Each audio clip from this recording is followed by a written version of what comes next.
Welcome and welcome to RealMojo Live. Today we've got a very special guest. We have my friend Zak Loy from the band Live, and today we're going to chit chat and talk about guitars and music and have a good time. So hope you enjoy, and without any further ado, I am going to intro Zak. Hey Zak, how are you? Okay, going back to the solo. It was so good.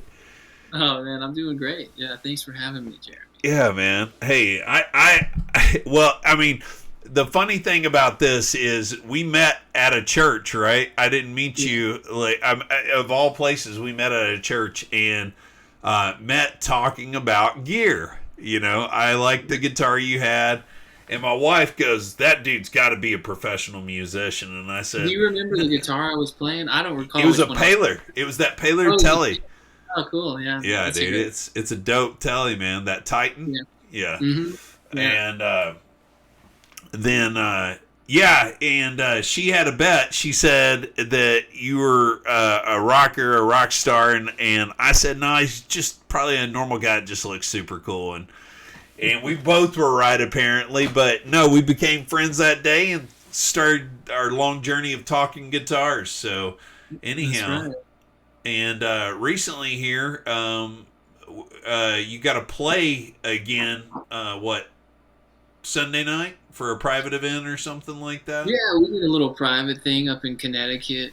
Just a real easy, quick little trip.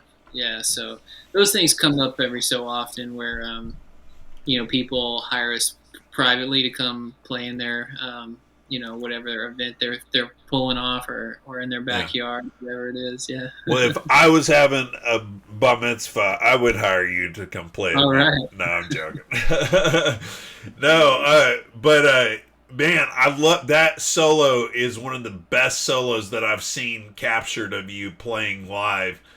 With live, I really love that solo that I played beforehand. I wasn't supposed to be in the bottom left hand there, but I haven't quite gotten the rhythm of everything on this software yet. But anyhow, yeah, it's one of my one of my favorites. That was a real cool moment that the guys, I guess we started doing that little bit like in 2017, I think late 2017.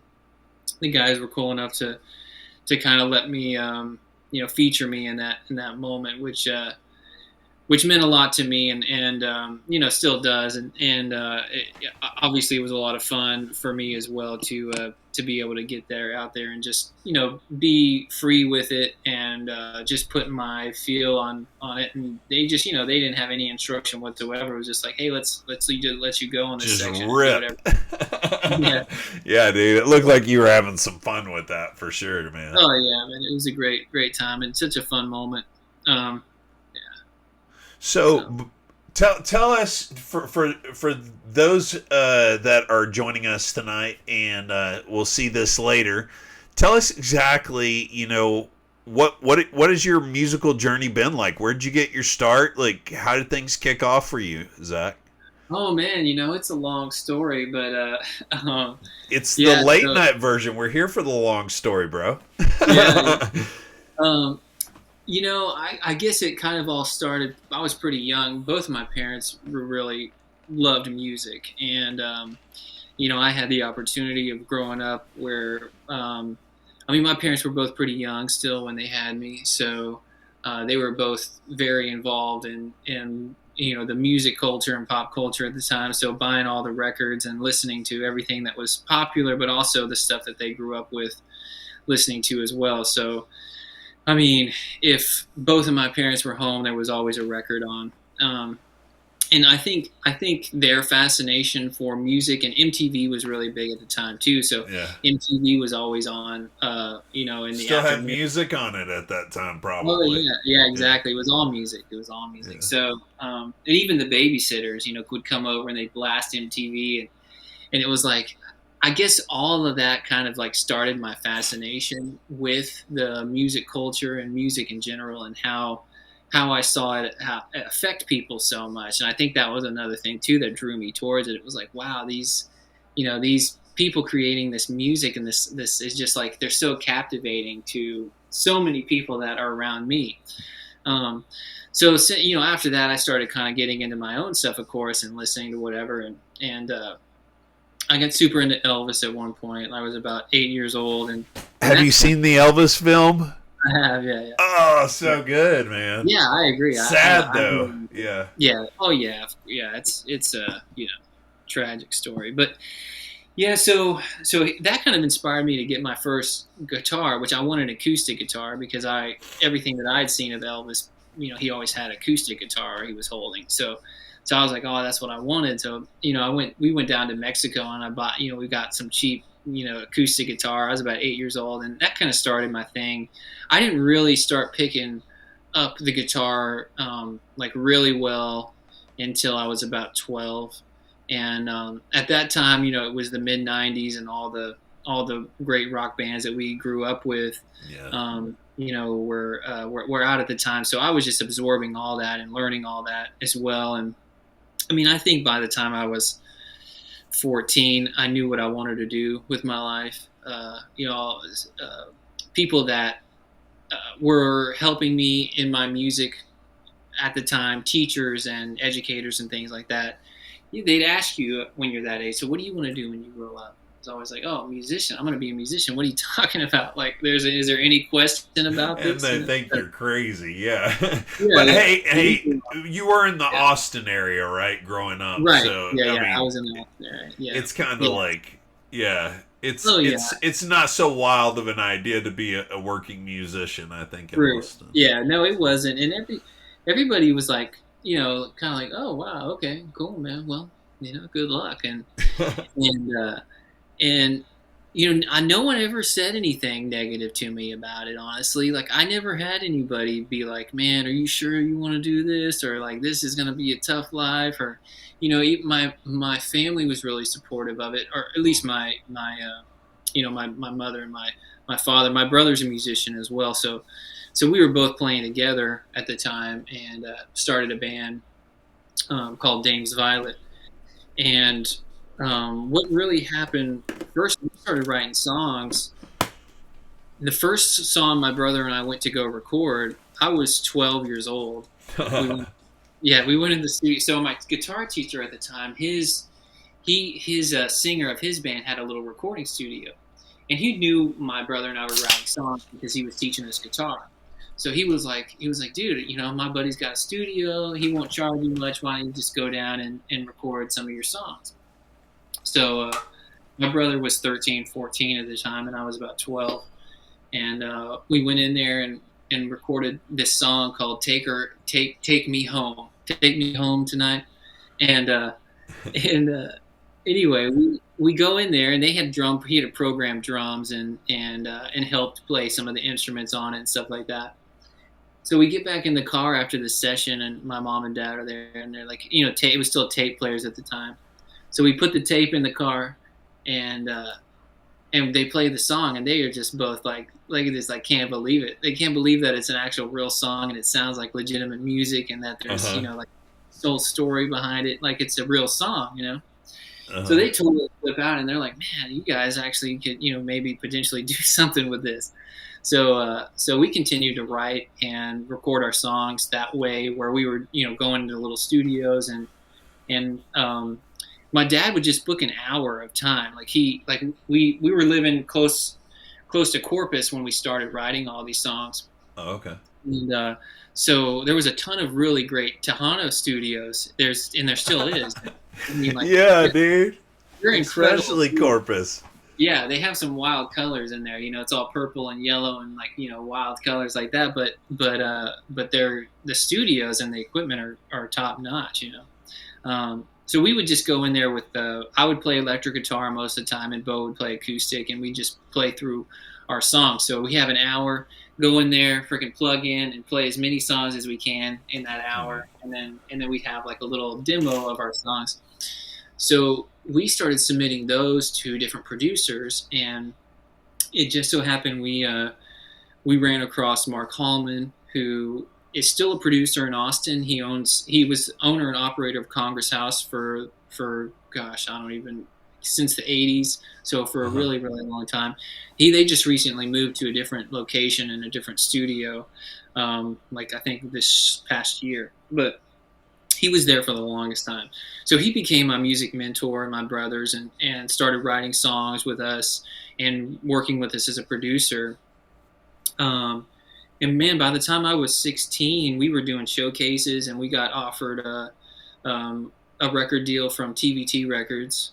Um, and we also had Alamo Sounds at the time, which it was a very small label, but they had Garbage. Garbage was on their label, and they were also interested in us. And we kind of were going back and forth and looking really hard, and just taking everybody's advice of what to do. And the trials and tribulations of the music business. They basically we're waiting to hear back what Alamo Sound said. And TVT already had this deal offered on the table, but we were like, well, we're waiting to hear from this other label. And so we heard from the other label. They passed. Alamo did. And so we went back to TVT, and by the time this was like about a month later, by the time we got all this stuff worked out, we're like, okay, well, we'll just take the TVT deal, right? Mm-hmm. So we go back to TVT, and that owner and operator of that label is very fickle. So he had already moved on to another artist that he was inspired by. So at the end of the day, we didn't even get a record deal, So that was the first really my real taste of real life music business, and what it was going to be like, because we were young and optimistic, and just out to conquer the world. And Right. We thought we were the greatest because everybody was telling us that we were the greatest at the time. So it's like, enough people tell you that, you're like, you're Can you tell the story about how you got to play at Antone's the first time? Because when you told that to me, I was that's a great one. Yeah, so that's coming up next. So basically what happened is the band that we had, Dames Violet, at that time, the members, that all broke up, so they left, and because they were older guys and they were just waiting to cash in on the record deal, and it didn't happen. So they were like, okay, well, we got to move on to our other thing. So Bo and I were left with no record deal, no band, what do we do? And so we went and asked Mark again, and was like, hey, do you know any musicians that are our age that are looking to, start a band? And that's how we met Tommy Rolston, who is still one of my best friends today, and Evan Houston, who is also still one of my really good friends today. And we started the Dames Violet that ended up releasing 3 records, and that's where the whole Antone story comes in. So when we put that band together, we'd only done before that, we played a couple of shows at Steamboat on 6th Street, and my brother and I, and but not a lot. We were more like a studio band and showcasing band. That's the way they put us together. Not like a touring thing, but we wanted to put a band together where we could go play shows. And so we started playing different little clubs on 6th Street, but at the time, Antone's, and still is, Antone's is such an iconic venue. But when you're 17 and all your heroes are playing at Antone's, it's like, well, we got to play at Antone's. That is the only thing that matters. And so I was, like I said, I was 17 at the time, and somehow I figured out that the booking agents were working out of the club in the office there. So I would go down there every afternoon about 3 o'clock, and I would either, if the door was unlocked, which a lot of times it was, I would just walk in and walk up into the office. And, these booking agents, they're all on the phone. But I'm just waiting there, just waiting until they get off the phone. And as soon as they get off the phone, it's like, hey, I've got a band. Can you give me a show, And they hadn't heard our music. They're just looking at this young kid going oh my gosh, dime a dozen. You're a kid with a band. You want to play at Antone's? Come on. So I didn't get discouraged, though. I kept going down there every single day. And I did that for months. It had to have been at least 3 months. And sometimes the bass player would come with me, and sometimes Tommy would come with me, or my brother, I think maybe once or twice, but I was always there, and a lot of times went down there on my own. it got to the point to where they would see me and they were just like, oh my gosh, why is this kid here again? Please leave us alone. Like if we have a show for you, we will call you. Stop coming here, and I'm like, okay, I'll see you tomorrow. So I'd come back tomorrow. And finally what happened and how we got the show was like, it was crazy because I had gotten sick. I think I had the flu or something. I was in bed and we still had house phones at the time. So, so I'm like laying in bed, my phone rings. And I'm like, and so I pick it up. I'm like thinking it's like a family member or something calling to check on me. And I'm like, hello, And she's like, is this Zach?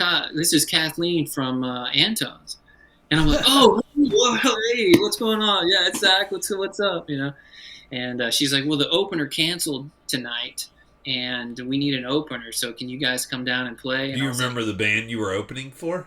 Yeah, so Patrice Pike is who we opened for, and Patrice Pike was the lead singer of a band called Sister Seven, who was on Arista Records, and they did pretty well. They were pretty popular at that time, and she had a great solo career on her own as well. So she was a fairly decently well-known artist. So we were excited about opening up for her, and just excited about playing Antone's.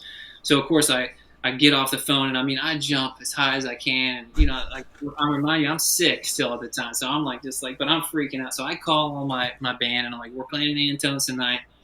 And I guess, we were all so young. We didn't have anything else going on. So it was like, no big deal. Yeah, we're going to play the show. So we went and played and invited everybody out. And then ever since then, we started playing at Antone's, and Antone's is how we got our manager, how we got, other shows with other people, how we got on the radio. It opened up like all the doors for us. So it was the right move to continue to like push that angle. And, because we started opening up for Vallejo, which Vallejo was on, I think they were on, I want to say they were on a major label at the time. I want to say it was Epic Records. Anyway, but they were really popular. They were selling out Antone's like freaking two nights in a row, And so we ended up getting managed by their manager, Mark Proct, who manages Archangels now and managed Archangels back in the day. Worked with Jimmy Varner and the Thunderbirds and a lot of really popular Austin and Texas-based artists. So.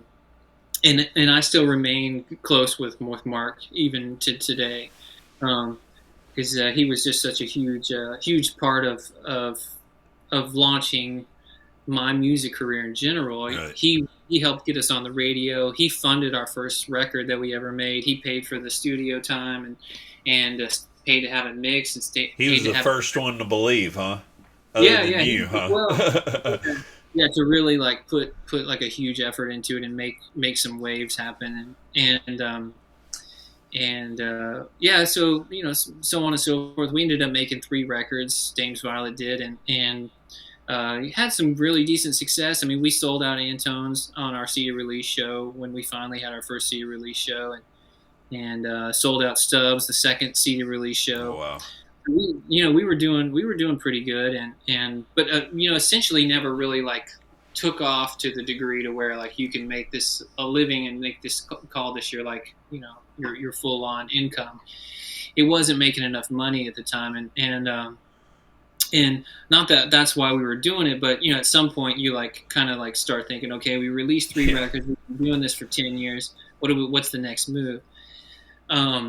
But I had already started playing with Alpha Rev a couple years before Dames Violet broke up, because Casey was in Indochine, and Indochine broke up, and he started Alpha Rev and asked if I would go and do that. So we actually did tours with Dames Violet and Alpha Rev. Like we went all the way, going back. Yeah, it was we rented this RV and completely destroyed it. It was wild. We were wild back in those days. Made them regret that they let you use that. Yeah, and our manager, we had a different manager at this point, but her name was Bridget Bauer. She God bless her, she paid for all the damage and paid for all that stuff and took care of us. Because at the same time, we wouldn't have been able to take care of that. How old were you at that time? I was, 20, 21, 22. Oh yeah, Yeah. yeah. Good time to break stuff. Yeah, because my first record I came out, I mean, we released, I was just turned 19. Oh So, wow. yeah, I mean, I was still pretty young when all this was going on, you know? And so, yeah, so then Alpha Rev happened, and I did that for a few years. And then deterred, like, kind of like made a right turn. Um, and started doing Mother's Anthem with some other friends and writing a lot, you know, more of a rock band. And I was doing a lot of the songwriting in that band with Kirk, and so that's kind of why I ended up kind of going that route. Because with Alpha Rev, I mean, Casey was the primary songwriter and still is in Alpha Rev, uh, and so I was contributing songwriting very little here and there in that band, and you know, obviously writing my own guitar parts and melodies and things like that, but you know, I was actually writing songs in Mother's Anthem. So I went off and did that, and we made a record and got super close to getting a record deal. But I mean, we were packing venues all over Texas and outside of the state as well, and we did really well. Um, but but then Alpha Rev got signed to Hollywood Records, and Mother's Anthem was kind of coming like to a crossroads to where we were trying to figure out what the next step was, whether we're going to keep going, or it's like okay, we've been doing this for 4 years already. Released a record, we did all the showcases, we showcased for every major label in the industry, and no one picked us up. And we even tried to start another label. We had an investor who was interested in putting up $1 million to start a label. So we tried that route, and that ended up falling apart. So, you know, at some point you just kind of decide like, okay, well, what's the next move, you know? So Alpha Rev, like I said, got signed to Hollywood Records, and they called me again and was like, hey, well, what are you doing? So I went back to Alpha Rev and finished out the record deal with that label with the band. And so Hollywood eventually like dropped us about, I don't know, 6 months after I rejoined Alpha Rev. Yeah. And then we got signed again to Kirkland Records, which is a great label, and they released a record of ours, and we did a ton of touring in 2012, 13, and into 14, and had another top 10 AAA single with a song called "Sing Loud," and it was a great run, and everything was going so. But about 2012, I get a call from my buddy Chris Herline, who's playing with Ed Kowalczyk. Now, Chris is a drummer? He's a bass player. Bass player, okay. Yeah, yeah. So he was playing bass with. He was in an Austin band called Wide Awake, who was really popular, and Namesville used to do shows with Wide Awake, and so you know I was pretty good friends with those guys. So you know, basically Chris calls me. He's like, "Hey, Ed's going to be looking for another guitar player soon. You know, I don't know if you'd be interested in it. I know you're like heavy in the Alpha Rev thing and like all that, but you know, this could be pretty fun." And so, like I said, this is 2012. So I was like, "Man, I'm definitely interested. Call me when it happens." So he called me, and we did a rehearsal early 2013, and then I started doing shows with Ed that summer, 2013. I was still touring with Alpha Rev a lot, and I was going back and forth. Ed was doing a ton of acoustic shows with Chris at the time, so it kind of freed up a lot of my time to be able to like still do the Alpha Rev thing and do the tours. So I was still on the road with Alpha Rev like the majority of 2013, and then doing like little one-offs with Ed every once in a while here and there. Right. But then that all kind of changed in 2014. We did the Throwing Copper 20th anniversary, and that tour started in February. And I mean, that Throwing Copper tour lasted from February of 2014 all the way until like I want to say August of 2016. Oh wow! Yeah. So just blowing and going, huh? Oh man, and we were doing full band shows and acoustic shows, and like but it was like the promoters just really like loved this concept, and the tickets were selling really well. So we just kept going and went all the way around the world. I mean, we took it everywhere: South Africa, and Australia, all over Canada and obviously U.S. and Europe, and it was awesome, man. It was a fun time. So yeah, so and I'm still still kind of involved with Alpha Rev, and we don't do much these days. Casey's really active with his foundation to Rose, and so he's doing great things with that. Let's make sure we give that a good plug. What is the website for his foundation? I believe it's to Cure CURE Rose ROSE.org, I believe is what it is. Yeah, and I'm gonna double check that. Yeah.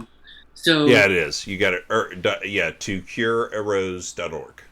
Okay, right. Cool. Yeah. So, and you can donate. There's an awesome foundation that is doing wonderful things for children with rare diseases. So, it's an awesome thing to go on and check out. Casey and I are still close. He's been a good friend of mine for over 20 years, and it's obviously it's one of those things you try to help in whatever way you can. Right. But yeah, so then after 2016, we kind of ended that tour, and then about 2 months later, I get a call from Ed, and he's like, "Well, guess what?" And I'm like, "What's up?" And he's like, "Well, the band is getting back together."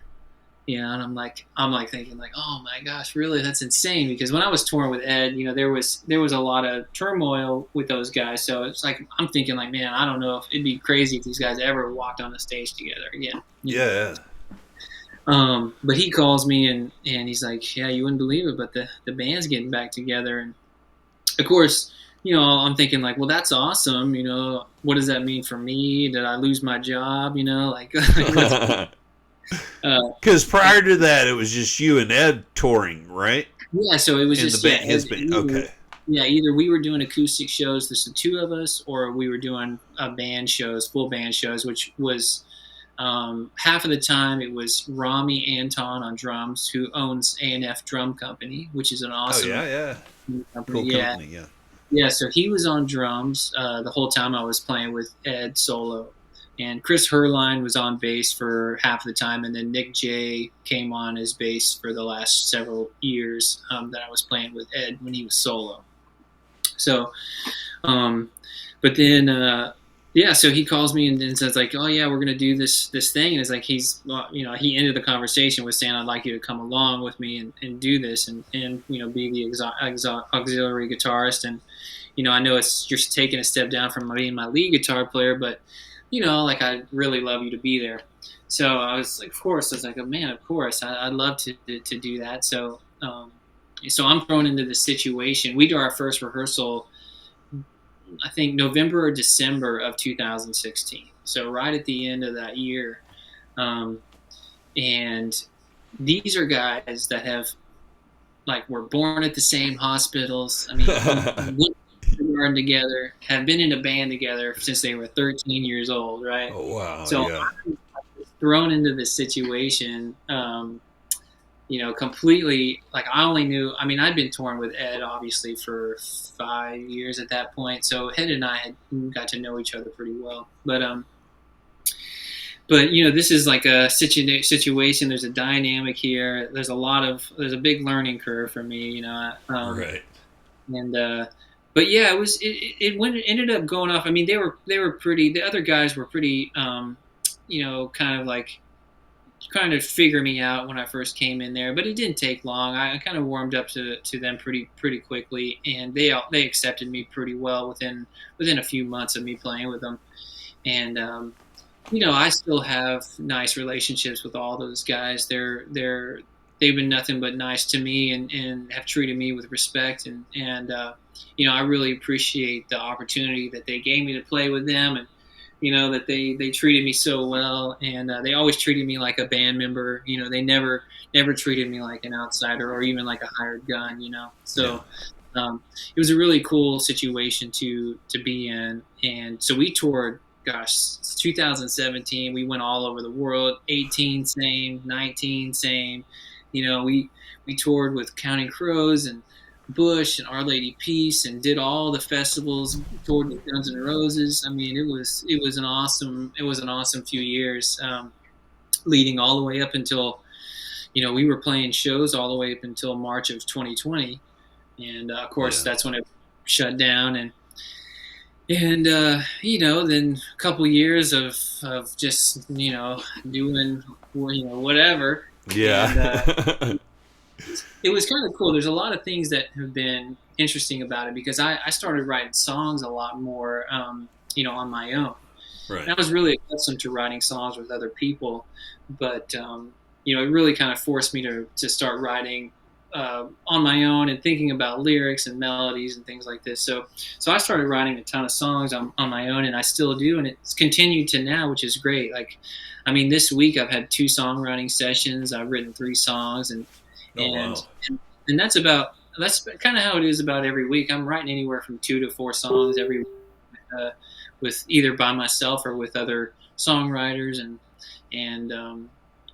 it's been a cool part of my music career that's ventured me into something that I've always done, but just a little bit more passionate about it, and a little bit more thoughtful of that whole process.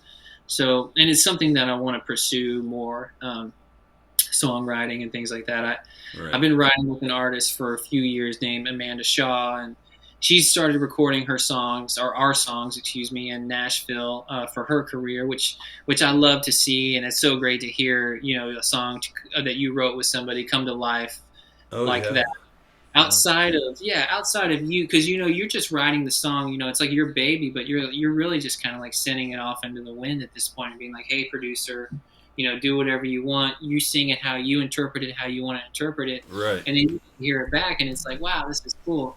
Because before, obviously, as a songwriter in my bands, you're there through the whole process. You write the Right. song, you play the guitars, you're in the studio, and you hear it all the way from the beginning to the end. When I'm writing with other artists like that, we just write the song, put it on the phone, and then she takes it to her producer, and Oh it's a wow. fun process, yeah. And That's cool. um, and Now, also, country music, huh? yeah, that's country music. Oh Yeah, wow.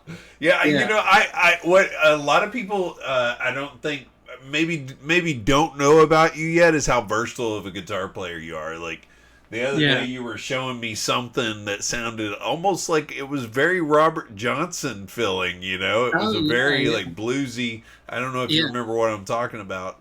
But Yeah, no, yeah. absolutely.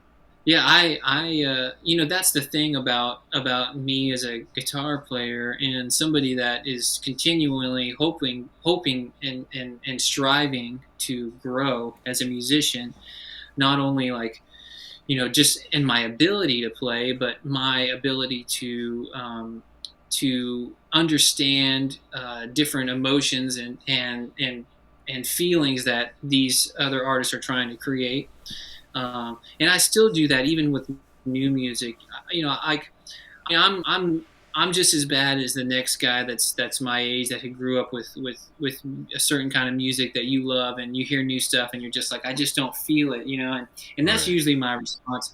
It's like, I try to my best to respect everything that's coming out, and I listen to a lot of new music, and and uh, and a lot of it I really like, and there's a lot of Yeah. really good stuff, and pop culture is interesting and can get like a little bit like, okay, well, I don't know why I'm listening to this, but I'll try to understand it the best I How can, did and see, this get on my radio? yeah, and see if I can feel anything from it, because that's ultimately what I love about music is, the emotion and the feelings and the passion, whether it be super happy or energetic or sad or whatever it is when you're listening to music. I mean, that's why I play music, and that's why I listen to music, because it's just such an emotional experience of passion that these artists have put into it, and that leading back to the guitar player thing, man. I mean, I'm so passionate about my instrument and music in general, but I love the guitar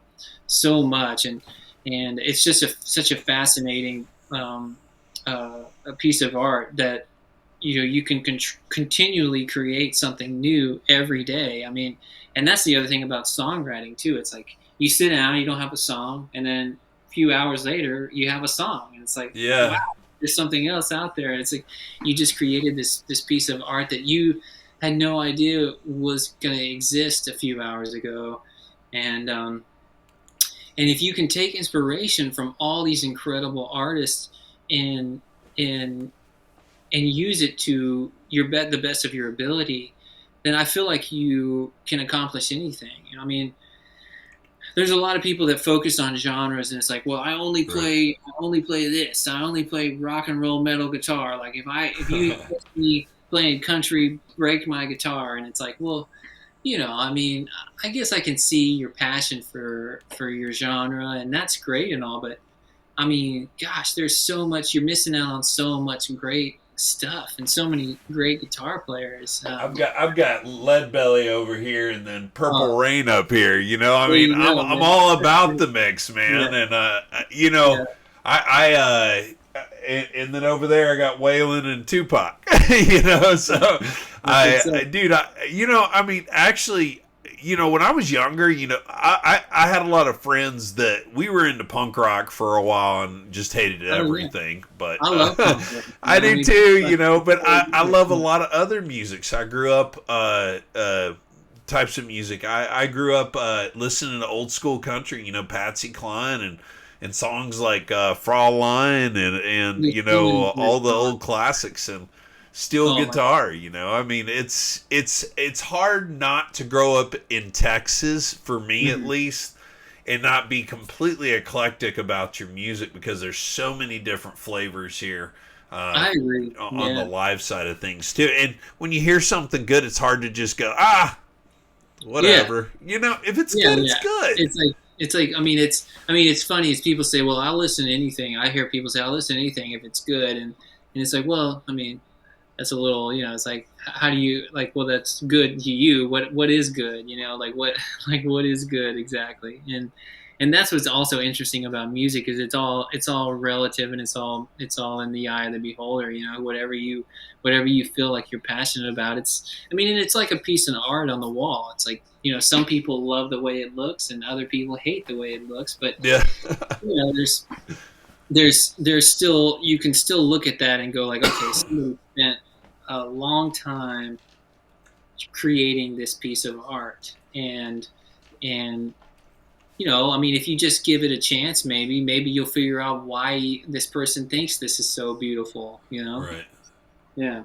So Yeah, and that for me, I'm not the greatest guitar player in the world, but I love the guitar and it's therapeutic, and I'm going to keep playing no matter what. Even if yeah, I'm not able to play at your level. And yeah. I think for me, because of my love for it and how much I connect with the instrument, Hmm. it's so therapeutic just to get up and play one of my songs, or just Oh, play yeah. one of the things that I love to play just for 5 minutes. And, honestly, before I have a big meeting, most of the time I have a guitar in my hand, Yeah. to lighten the mood, and so I can Yeah. certainly say, I understand that love for the instrument. I wish I was as good as you, but I certainly appreciate that love for the instrument. It is such a dynamic instrument.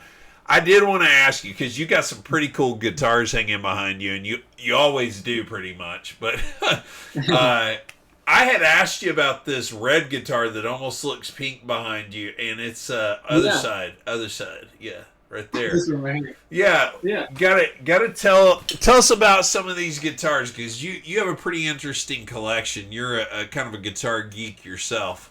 Oh my gosh, am I ever? Yeah, this is a guitar that was built by a doctor here in New Orleans in the '60s, and he handmade everything. To my understanding, he hand carved everything. He had Oh like a wow. little working shop in his garage, and the reason why I bought it is these Dynasonic DR Marlin pickups from the '50s or '60s. I mean, D'Armand, you said? yeah, so they're the Okay. same pickups that are in that silver guitar right there, the sparkle one. Yes, Is it a Gretsch or a D'Armand? they're kind of Gretsch pickups. This is an actual DR Marlin D'Armand. clone. Okay. Yeah, but wow. the Gretsch Duosonics, Duo Jets, Duo Duo, Jets, yeah. I think yeah, that's what you're talking about. they use these, and What kind of so yeah, pickup is that? Is that a humbucker or a no, that's P90 a or? single coil. Yeah, it's a single coil pickup, but they're really great, man. I mean, they just have such a cool sound, very very Chet Atkinsy, you know. Oh, Um, okay, yeah, yeah. that's the reason I bought this guitar, but it's a really cool, interesting, unique. Does it actually play well? I mean, not currently. I wouldn't say that it plays well. It does play, Is it but just need a good setup? yeah, yeah. I mean, you can play it, but yeah, it's Needs a little work, a little love. yeah, it doesn't play. It doesn't play super great, but yeah. Anyway, so those are two fun guitars. Yeah, and now I know you have kind of a special relationship with that one to the right of you as well. The yeah, is this the one that you bought when you first bought your first nice guitar? This is the first nice guitar I ever bought. Yeah, so this I got this guitar when I was 15. Um, so I've had it for 25 years. Oh And yeah. I bought it brand new at Guitar Resurrection in Austin. Oh yeah. Yeah, it was a brand new guitar. It was pre-custom shop, but as you can see, it has the stamped serial number that looks like the 50s, and that's how they did all the serial numbers in the 50s. And custom shops do that as well. So this was the stamped serial number, and then And that is why I bought this one. Because I yeah, saw yours, and this is actually a heritage, which these little well known yeah, little known thing is that these are made by the guys that made that back in the 50s, basically. exactly. So Yeah, yeah.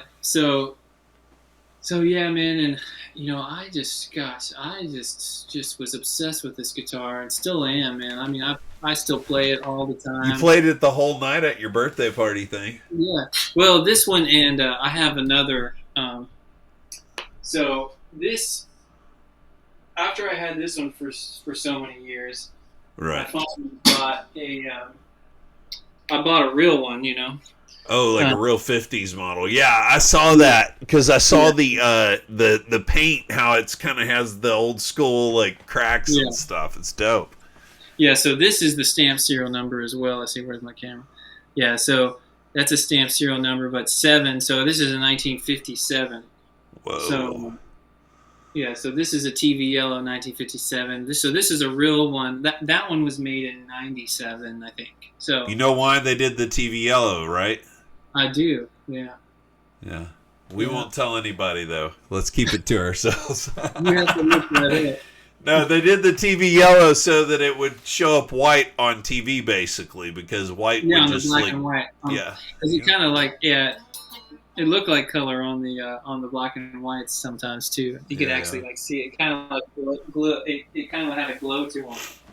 What is that? You got two jazz masters there, right? Yeah, yeah. This is a 1965 Jazzmaster, and this is all original. This is I lusted after this guitar. It has a matching headstock and Oh custom yeah, color. it's got that white headstock. That's dope. Oh yeah, yeah, exactly. So matching headstock and this one Rosewood was really cool. fingerboards. Yeah, it came Brazilian rosewood fingerboard on this one, and it was really cool. It came with this back in '65. They were putting these little plastic pieces on the back of the guitars called a bodyguard.